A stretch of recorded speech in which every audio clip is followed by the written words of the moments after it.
ka-deliver. Painanti po ako ngayon kasi po walang bakanting truck, lahat po driver.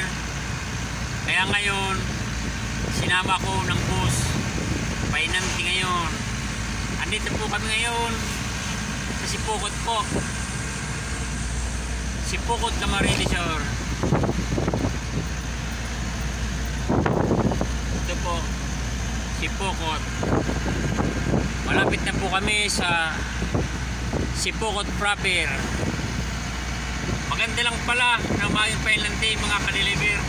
Relax. Yan po mga ka-deliver. Yan po. Papuntang sentro ng Sipokot mga ka-deliver. Pakipalo naman po ninyo ko sa ka-deliver vlog at pakisubscribe naman po. Maraming salamat po sa inyong lahat guys.